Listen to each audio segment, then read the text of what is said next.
Hey guys, welcome back to Pretentious Cinephile 1982. We're in episode 4, and we're just going to be talking about selected films of Kathryn Bigelow. I talked to you guys at the end of the last episode about me catching up on all of the greatest hits of Kathryn Bigelow in preparation for her latest movie that dropped, I believe, on October 24th.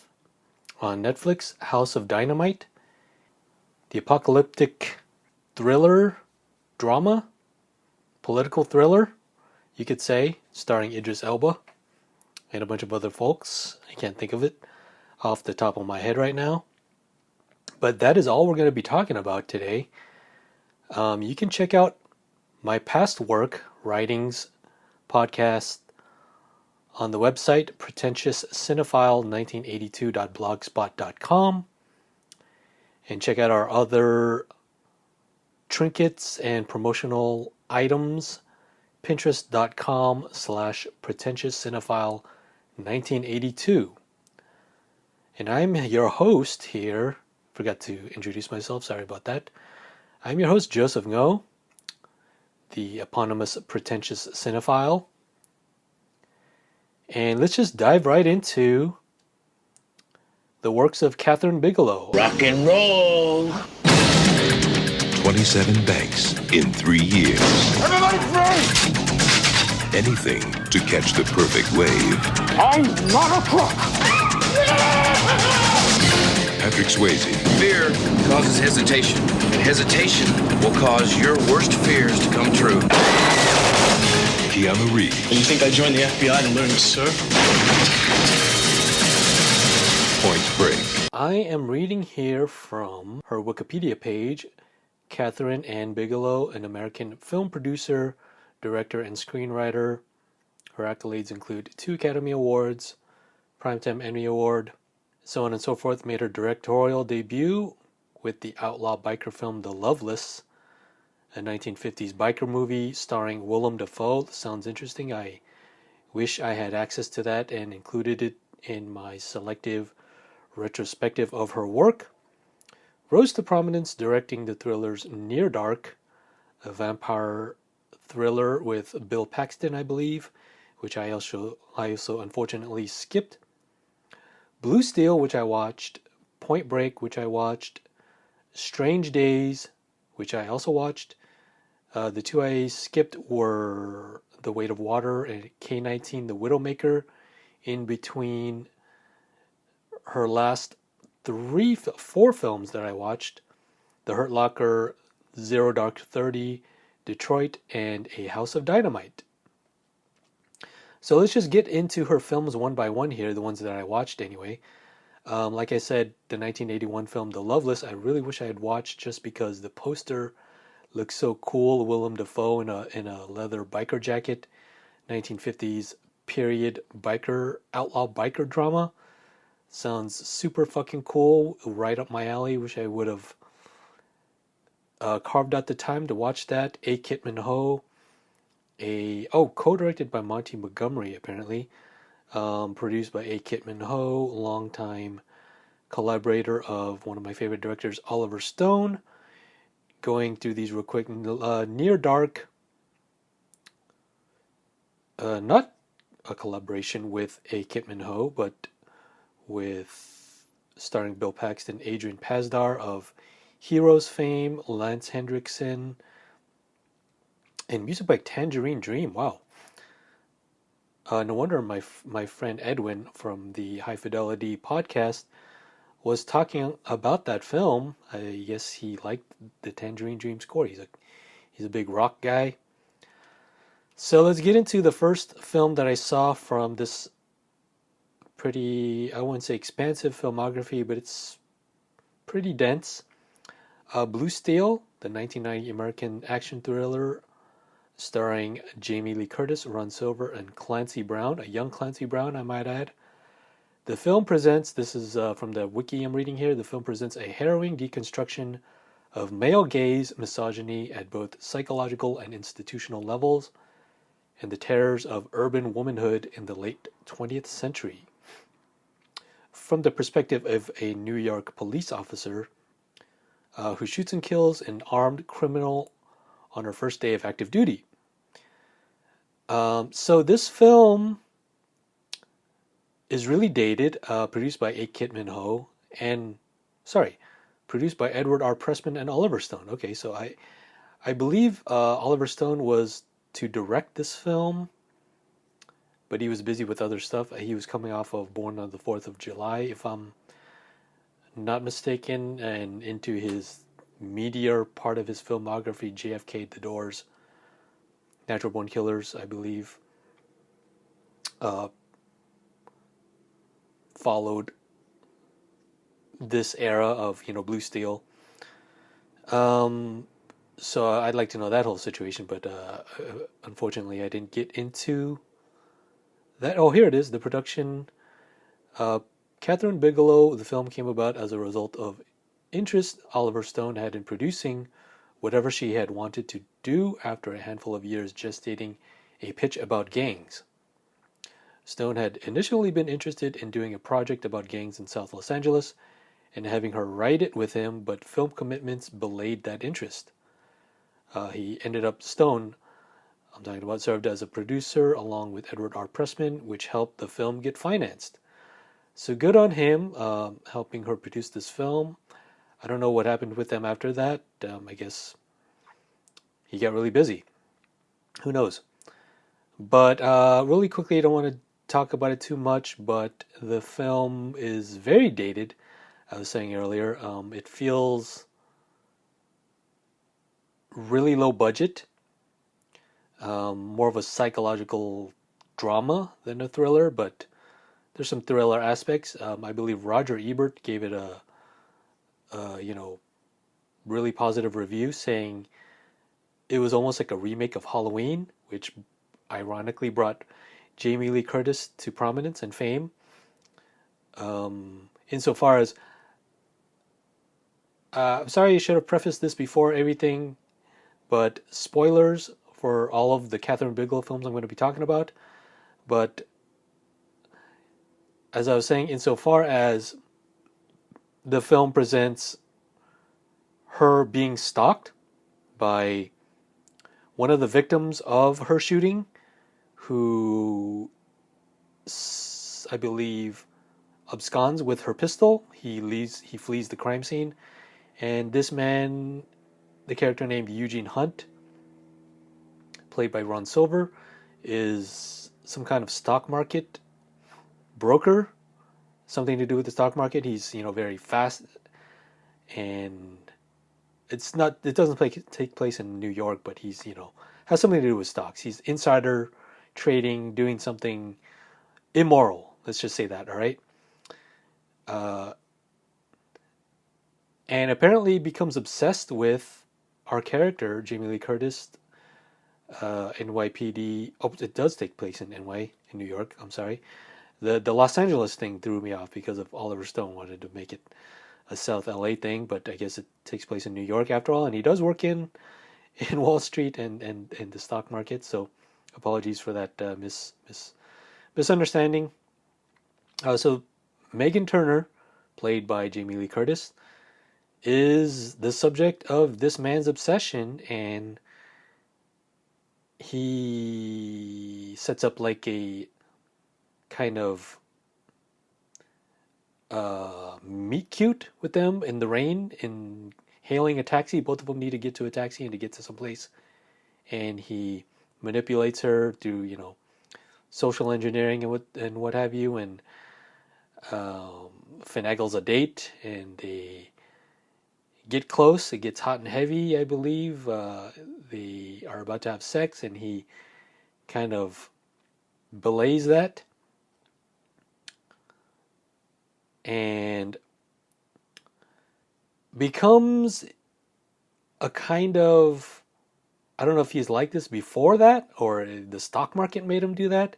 It's unclear how, they don't really characterize how he becomes this way, but he becomes like an incel psycho type stalker who becomes increasingly more obsessed with her especially when, it doesn't work out with them and she sleeps with her mentor, the Clancy Brown character, at one point, and he keeps saying stuff like, at one point in the movie, he starts to talk to himself, not in that cute Travis Bickle way, but actually, he does remind me of Travis Bickle a little bit, but more so like Son of Sam, um, Berkowitz, David Berkowitz, of Son of Sam fame.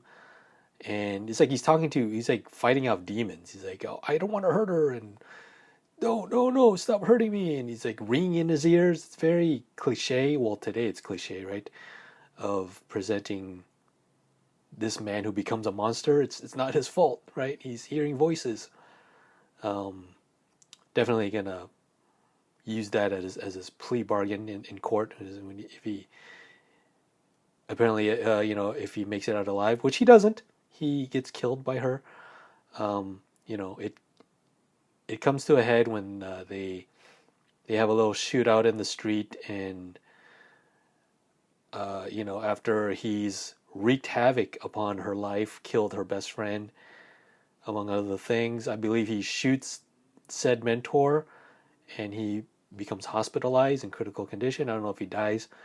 The movie's too short to address those concerns. But at one point, they're shooting it out in the street, and she has enough of it, and they're both shot. And I believe at one point she hides out in a taxi or a car or something that they've been shooting, and she shoots him in the head or something. I think she shoots him dead. It's definitive that he's dead, but I think it doesn't matter how he's dead. But the point is that she overcomes, this quote unquote terrors of urban womanhood and emerges victorious. Not without psychological trauma, henceforth, in her life, but she wins, and it's very empowering. Kathryn Bigelow, woman director, female director, wanted to make a point about that. One of the themes of the film is this, like I said earlier in the wiki, the deconstruction and subversion of this typical genre of the male gaze and misogyny. So in that case, I believe it is a success. However, all the other elements, the acting, the bad characterization of the Ron Silver character of Eugene Hunt, and the police stuff is just very cliche. And I will not be revisiting this. Maybe if I do another retrospective, I may skim it, may scrub through some scenes and get to the good parts, but I doubt I will ever revisit it. But it was worth watching to inform me of her past works, and it is a nice stepping stone in her early career. We can tell that Kathryn Bigelow, I'm talking about now, is very qualified to do genre films, and she steps up big time in her subsequent feature film Point Break, which is, I gotta say, one of my favorite 90s action films of all time, one of my favorite Keanu Reeves films, one of my favorite Patrick Swayze films. I haven't seen many Swayze films, unfortunately. I am ashamed of that. But I connected instantly to it when I first saw it. I didn't know that James Cameron did an uncredited story credit, I believe.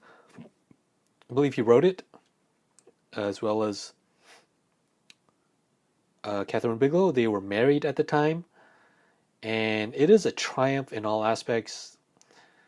Technical, Keanu Reeves' acting is still a bit questionable, but he's not a dramatic actor. He's a pretty face, and he's a prototypical action hero. That's all you need from him.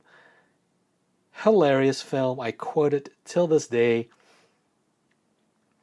Bodhi's character I connected to instantly. His idea of breaking free from this slavish mentality of, working a 9 to 5, which he instills in all of his cohorts, his little cult gang of followers who follow his philosophy of living your own life, just breaking free of the system, right? And I connected to that obviously as a young person who wanted to not be enchained and not be enslaved by the system of everything of life. And so I have very fond memories of this film, and it was so fun to revisit it. Thinking of some cool quotes here. I'm so hungry I could eat the ass end of a dead rhino. Pappas, I'm talking about, tells Johnny Utah, Johnny, you're about to jump out of a perfectly good airplane. Or you're about to jump out of a perfectly good airplane, Johnny. How do you feel about that? Back off, War Child, seriously? Gotta love that. Back off, War Child, seriously. Seriously. You know he's serious when he says seriously, Hilarious. I've been in the bureau since you were popping zits and jacking off to the lingerie section of the Sears catalog. On and on and on. Young, dumb, and full of cum. The John C. McGinley character, right? But one of the themes I feel like spread across at least these first 4 films that I've seen is this kind of adrenaline junkie theme. I was trying to think of a different word for theme, but I couldn't. The Eugene Hunt character from Blue Steel mentions that throughout his whole kind of savage psycho stalker episodes, he's talking about the ultimate trip, the ultimate ride is death. So apparently he wanted to go out with a bang. That was intentional for him to die by the hands of the Jamie Lee Curtis character. And it continues in Point Break, right? Bodhi's like 100% pure adrenaline. At one point, during his house party, they're at a bonfire on the beach. All the characters are talking about, what's the best adrenaline rush, right? They're talking about skydiving. What's the biggest wave you've caught? Waimea. Bell's Beach, I believe he talks about this. That's the legend that Bodhi talks about. He wants to ride this like a 10-year storm. Somebody comes in cycles, and he wants to ride this huge wave in Bell's Beach. And I don't know if Kathryn Bigelow herself is an adrenaline junkie, or maybe some of James Cameron instilled in her. I don't want to say that. It sounds, like she doesn't have a personality of her own, but James Cameron seems pretty adrenaline junkie-ish. Carries into Strange Days too, of course. I'll talk about that when I get there. But not too little I can say that's bad about Point Break. It's just an incredible thriller. And, probably feels dated because it's from 1991. Way better than the remake, I gotta say, with Edgar Ramirez and unknown guy who was popular at the time, but who played Johnny Utah. But I can't even think of his name. So that goes to show you how memorable he was, or how long he left his imprint in the industry. But Point Break, wow, next level action film for Kathryn Bigelow. The ex-presidents are a string of bank robbers who are surfers, and they're trying to be caught by Pappas, Agent Pappas, Angelo Pappas, who's been trying to catch these guys for years, apparently, and until Johnny Utah comes, the quarterback punk rookie FBI agent comes and instills this kind of youthful mentality, this hunger, right? He's like, what are you doing? Let's go catch these guys. Are you dead already? Like you're about to, he's about to retire. It's that very odd couple union, Lethal Weapon-esque. He's kind of given up. He wants to retire, Angelo Pappas. And Johnny Utah comes and, sparks the fire, sparks the flame. And he goes undercover. He goes deep undercover, Johnny Utah, to find these ex-presidents. Very obviously, the Fast and Furious ripped this completely off of, the Brian Walker character becoming completely infatuated with that lifestyle, with the people, right? The Dom Toretto character is the Bodhi character. So there's not too much else I can say. If you wanna know the plot, just look it up. But I love this film. It is completely inspirational for so many long lists of action buddy cop thrillers. Fantastic cast, fantastic action. I mean, that chase sequence where he's running after Ronald Reagan, aka Bodhi, and falls on his knee that he busted in college. That's why he didn't go pro. It was such a fantastic sequence. All the skydiving sequences, no green screen here. I mean, obviously you can tell most of the stunts were the stuntmen, and then the close-ups were them on a backdrop, maybe just on a crane, with the sky as the background. But way better than any kind of green screen effects. I don't want to be an anti-green screen guy. I love CG effects as well, but just nice to watch practical effects in the 90s setting. And I really loved it. Point Break, 1991. Probably my number one Kathryn Bigelow film, if I'm, based on nostalgia alone and just how much I quote this film, how much I revisited the film. So I'm going to make a list later, maybe in an article, but for now, I believe it stands pat at number one for me. But let's get into Strange Days, 1995 film starring Ralph Fiennes, Ray Fiennes, if you want to say, if you know him personally, Angela Bassett, Juliette Lewis, Tom Sizemore, which great little cameo in Point Break by Tom Sizemore when they're talking about his tattoo. He's deep undercover as a DEA, and they ruin his sting.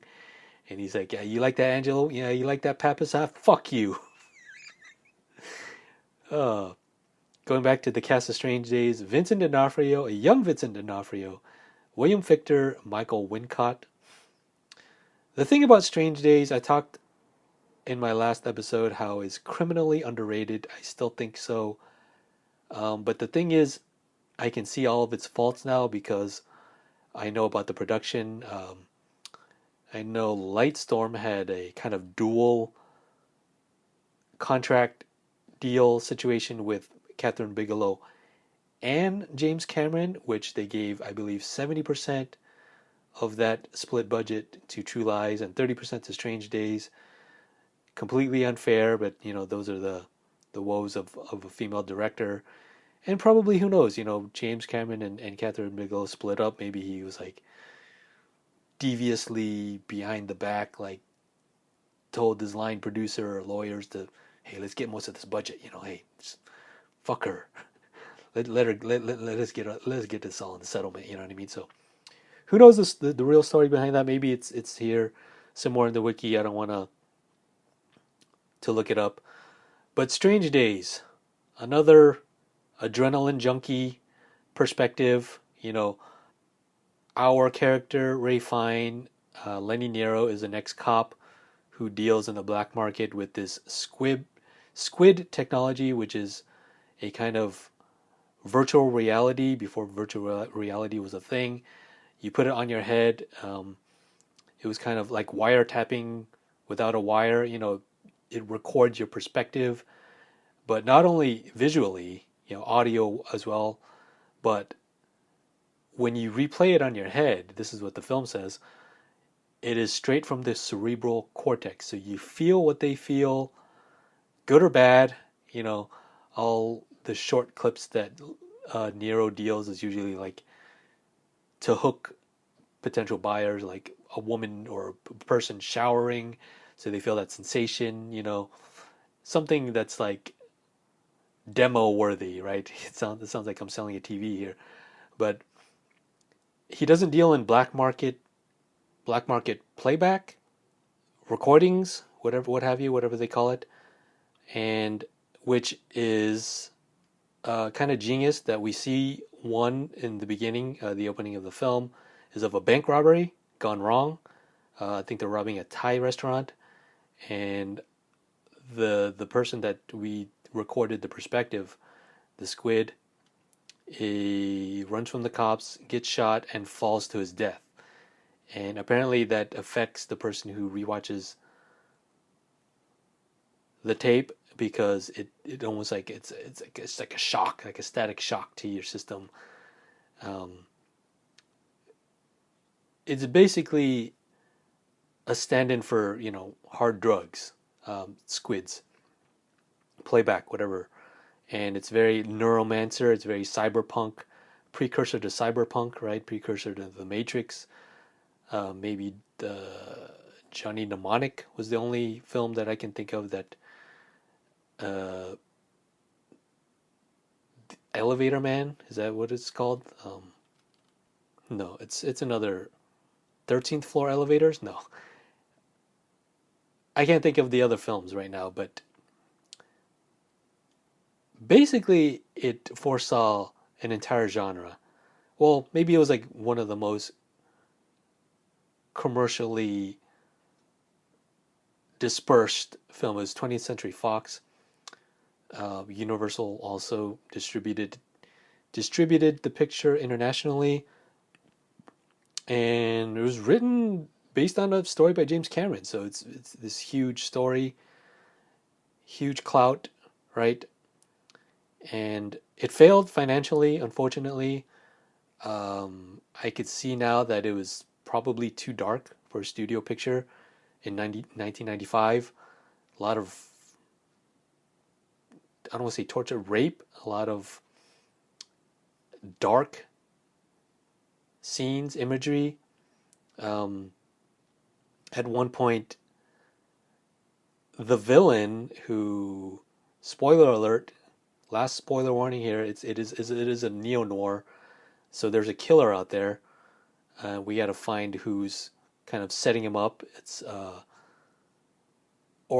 not setting him up, but there's a conspiracy involved. Involved with a rapper it's the end of the world. It's 1999, and a rapper has died, and we got to figure out, from the perspective of a squid, of a prostitute who died. We need to find out why she's hiding it, why it's so important, why they're trying to cover it up, so on and so forth.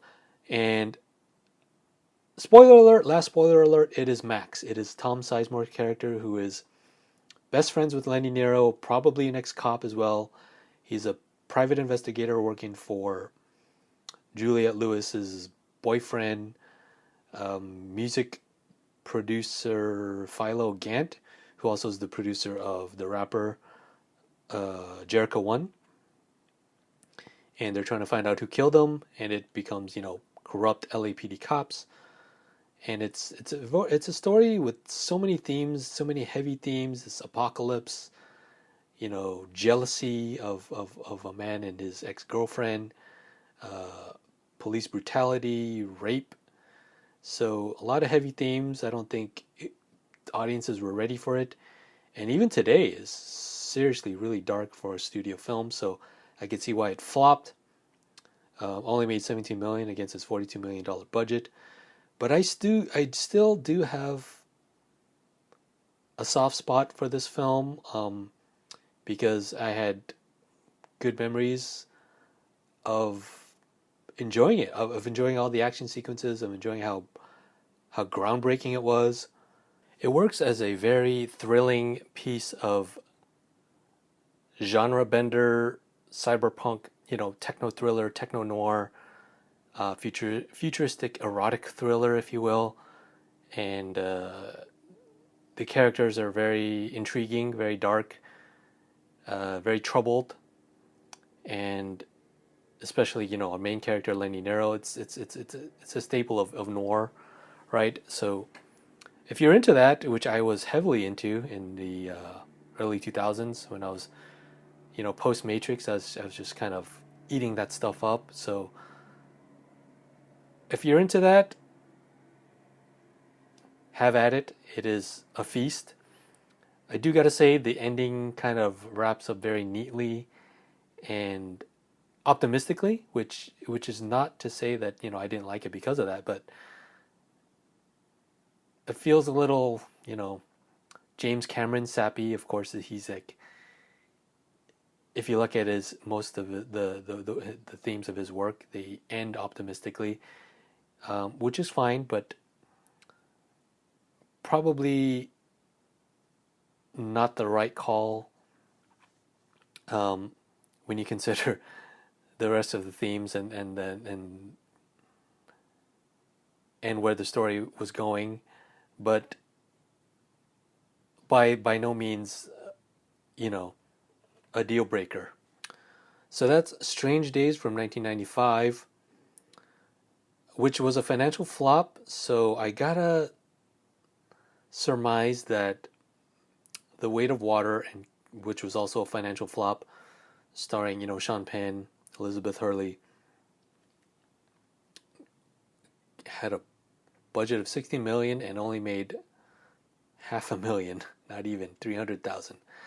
So she probably had to make K-19 The Widowmaker to get back in the good graces, which was also a commercial failure. But it seems like she was trying to do right in the studio system by directing this kind of by the books submarine film,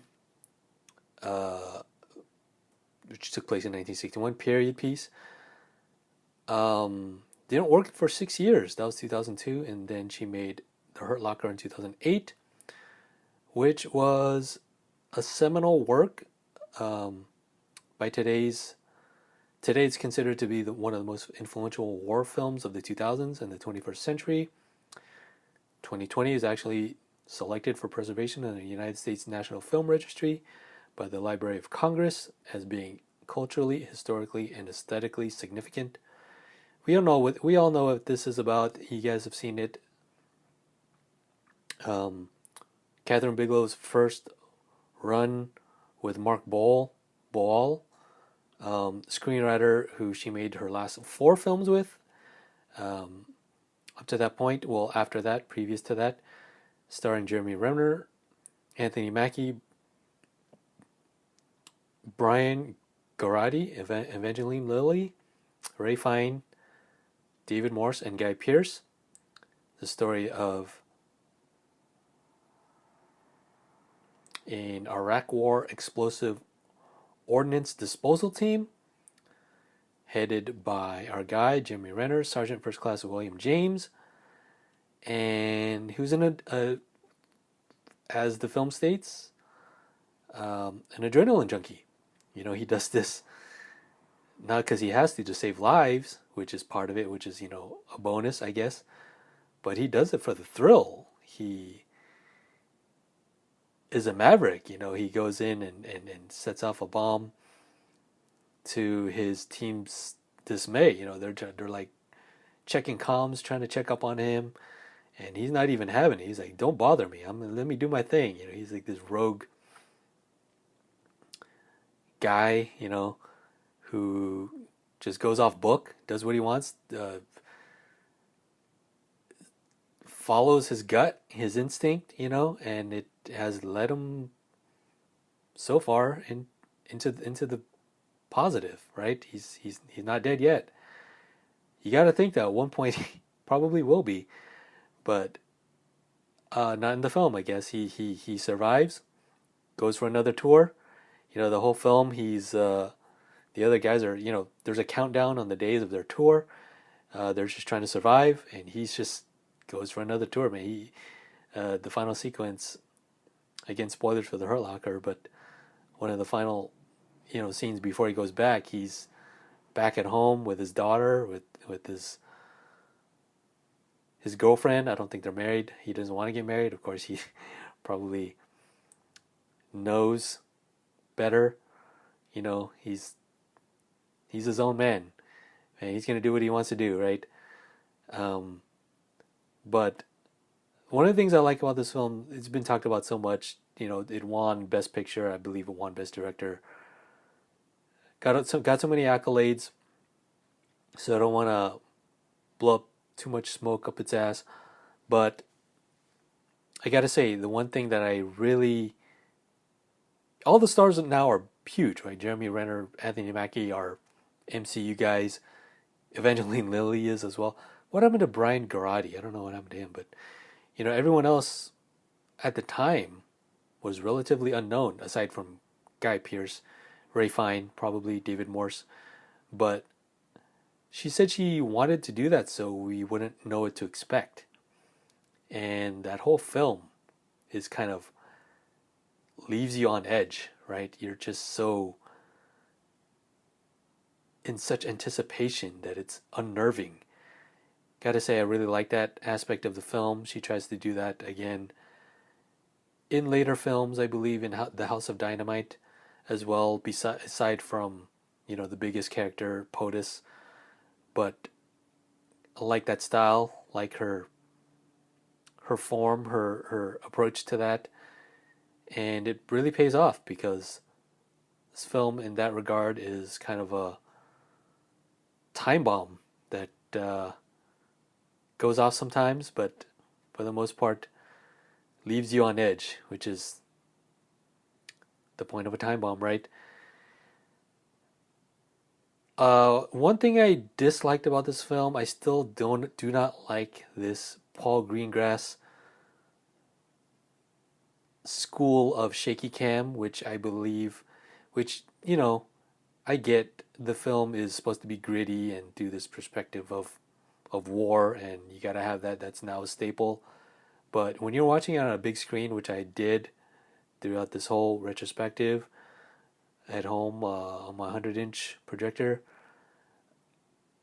unwatchable. I'm starting to get nauseated in the first 20 minutes.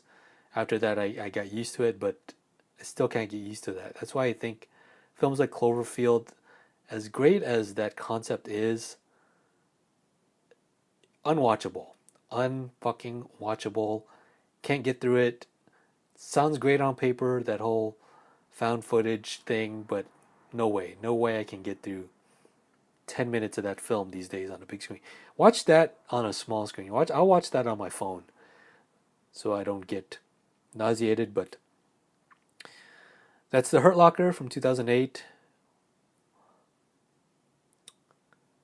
And we're going to get right into Zero Dark 30. Another film written by Mark Boal. Their second collaboration. And this one is about the hunt for Osama bin Laden, UBL as they call in the film. I remember not liking this movie as much when I saw it. I didn't appreciate the procedural aspects of it. It's almost very like Zodiac-esque, where it's like you just see these people do the work. All of the analysts, all the agents, all the, on-site, in the field agents, as well as, the intelligence analysts. You see them get leads and follow up on them, and then sometimes nothing really happens with it. Sometimes, your friends die from following the wrong lead. And in this particular case, she followed her instinct to the right lead, and it led her to the location of UBL and his family. Apparently, there's a lot of kids in that bunker. So I was listening to the filmcast about this. I was going back and listening to like old podcasts of what they thought about this film because I love the filmcast. The filmcast is what inspired me to talk about film on podcasts, and they made that comparison to Zodiac, and whereas Zodiac kind of doesn't have a resolution because they're still like kind of looking for him. They never find him. It's almost like the point of that movie was just maybe it's very realistic. Like maybe we'll never know, and it's mostly about obsession, like obsession about this guy. I think is James Gray, who's almost like a puzzle. He loved to do puzzles, so he was like an itch in his brain that he couldn't scratch, and it was just all about his obsession, right, among other people, but mainly him, the Jake Gyllenhaal character. But in comparison to Zero Dark 30, it resolves because we get our guy, and that sequence, which is pretty harrowing, even though you know the result. We know that, our guys get UBL and shoot him and confirm his death. Even though we know what happens, it's still pretty daunting, pretty harrowing, and film does a great job of actually giving us a resolution after all those the painstaking, not only hours, days, months, but years, almost like decade. I mean, almost a decade, I would say, because it follows post 9/11. Yeah, almost a decade, because we got him in 2011, I believe, right? Yeah, pretty much a decade. Yeah, it's exactly a decade. So a decade's worth of work and stunning resolution. Great ending. I like the way that she gets on a plane. It's just her on this huge, I don't know what you call it, this military vessel, but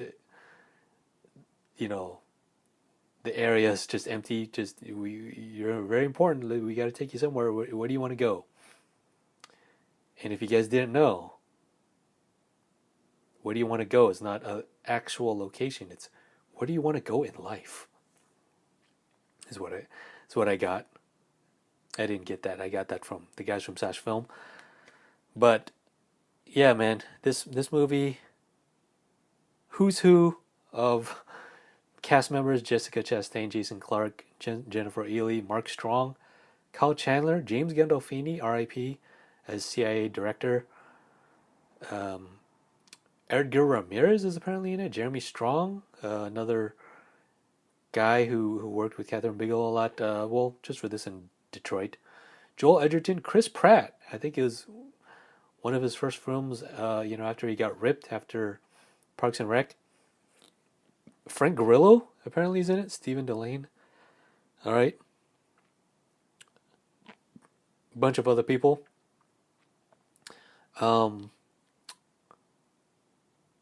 If I wasn't so nostalgically connected to Point Break, Zero Dark 30 would probably be my number one Kathryn Bigelow film. Great film on all counts. It's acting, directing, screenplay, sound design, editing, everything. It was a box office success. About 130 million worldwide box office total from a $40 to $50 million budget. Annapurna. So one of like an indie film production, but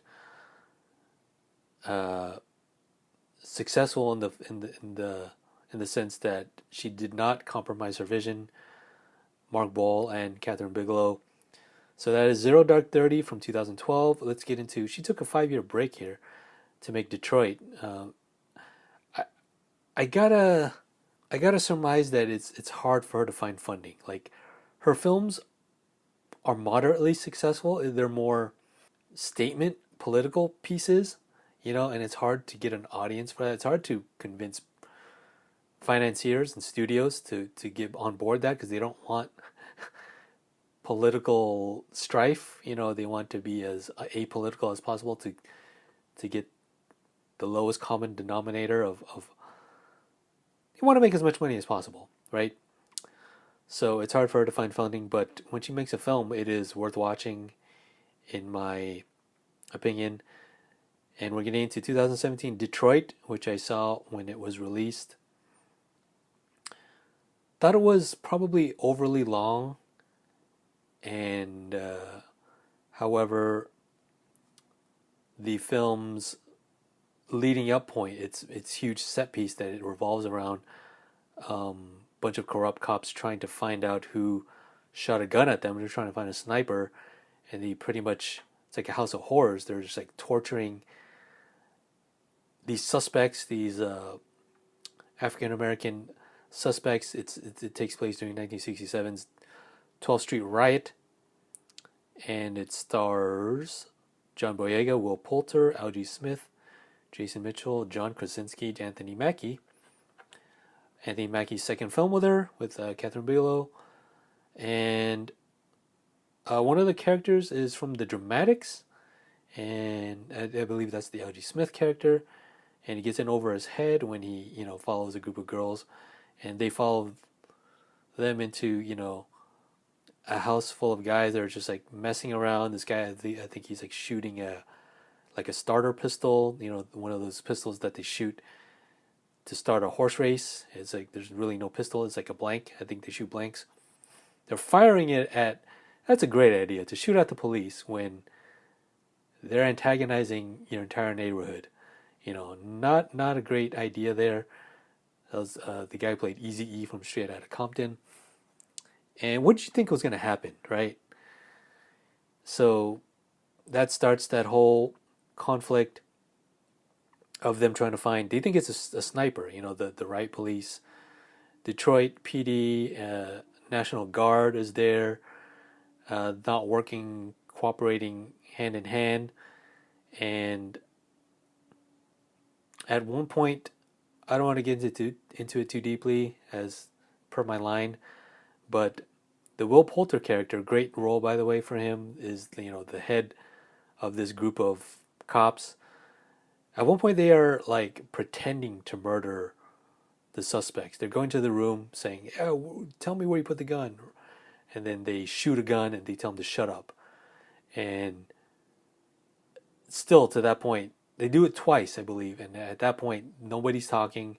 Either they don't want to rat them out. That there's this whole culture of Black Americans in the hood that they don't want to rat their friends out, their neighborhood out. It's an unwritten rule, right?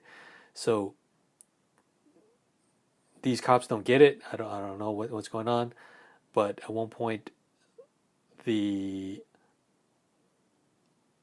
one of the other white cops, Jack Rayner, the character, he doesn't know that they're not shooting them. So he goes in. They're like egging him on, like, "We got to get you a kill. You got to kill one of these guys."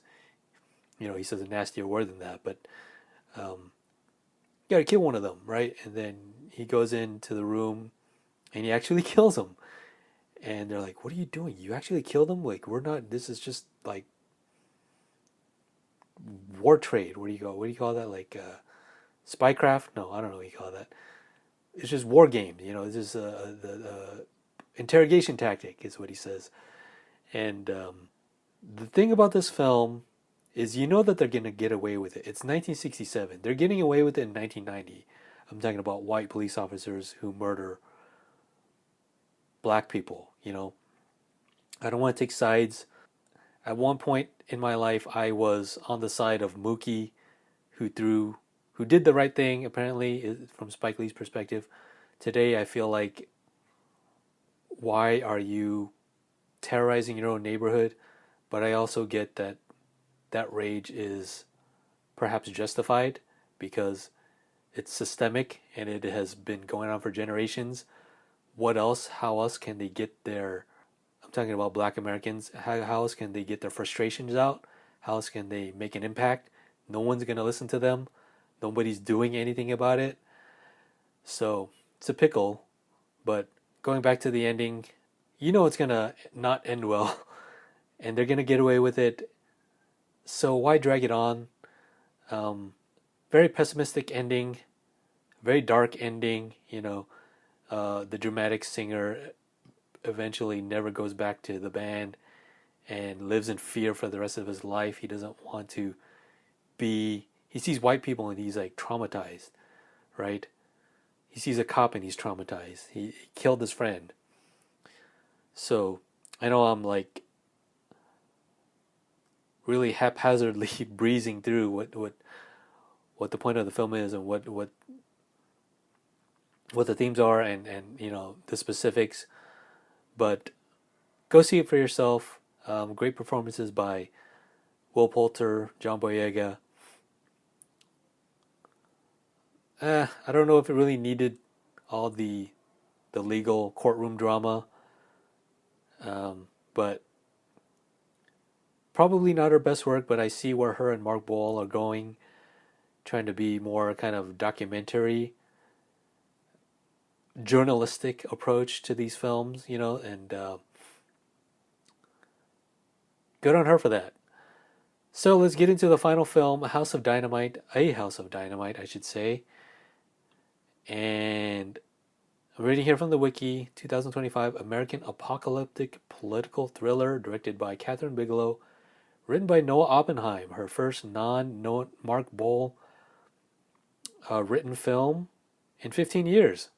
Her last 3 films were with Mark Boal, but it is another on your edge of your seat political thriller.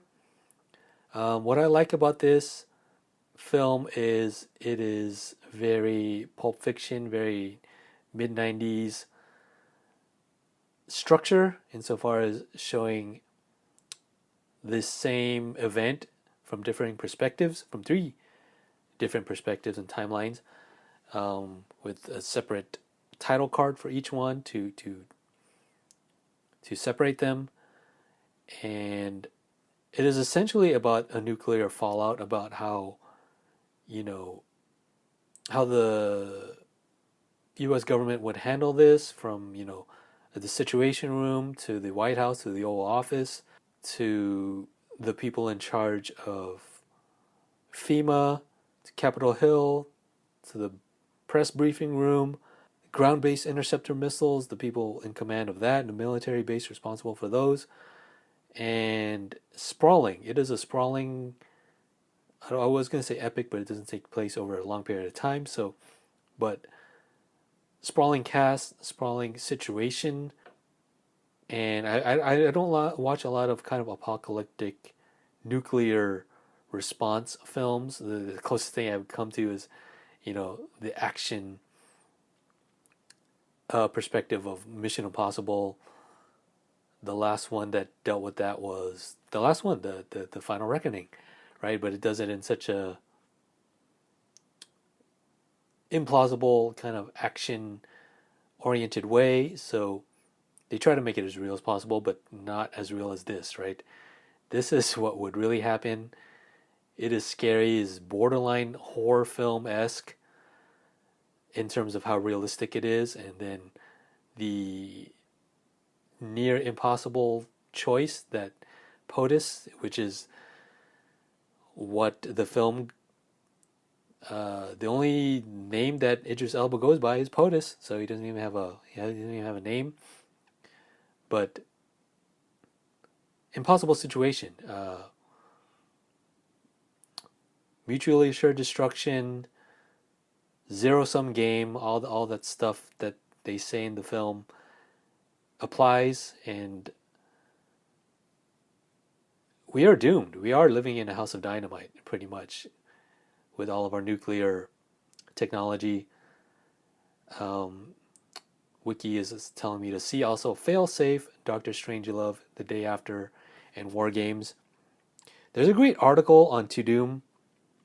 I wanted to incorporate it into my review, but just didn't have time. So if you guys want to read that, it's on the Netflix site, because the ending of this film is super frustrating. It is open-ended as to what happens.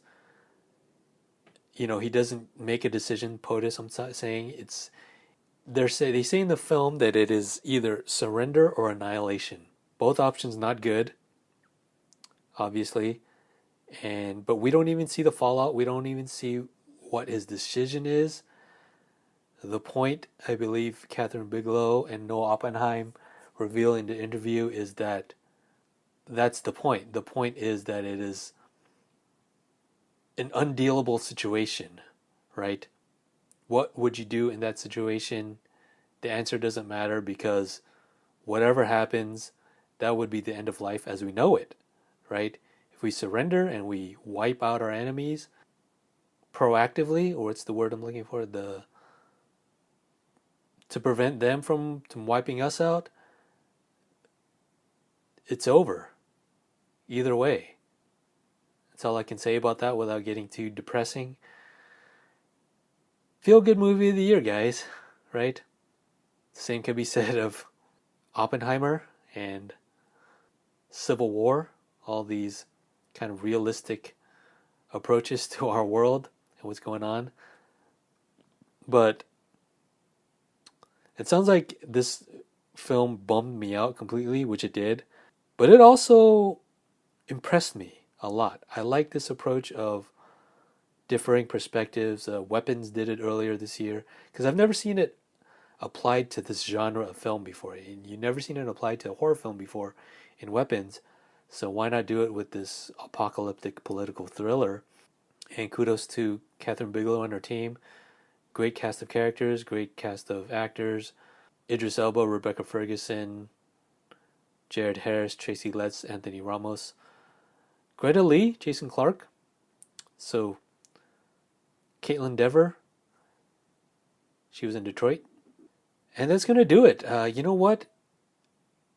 This movie might top, it's not enough time yet, but this might top Zero Dark 30. However, Zero Dark 30 had a resolution, had an ending, so that might be the one thing that bumps off House of Dynamite as my number one or two for now, because my number one is Point Break and my number two at the moment is Zero Dark 30. So we will see. Time will tell. Can't recommend it enough, though. It is fantastic, essential viewing. Probably going to be a lot of top 10 lists at the end of the year here. For me as well, probably going to be top 5. And that's going to do it for me here at the Pretentious Cinephile 1982. If you guys want to listen to past episodes, just check us out on YouTube. Type in Pretentious Cinephile 1982. Check out our blog, pretentiouscinephile1982.blogspot.com. Check us out on Pinterest, pinterest.com/pretentiouscinephile1982.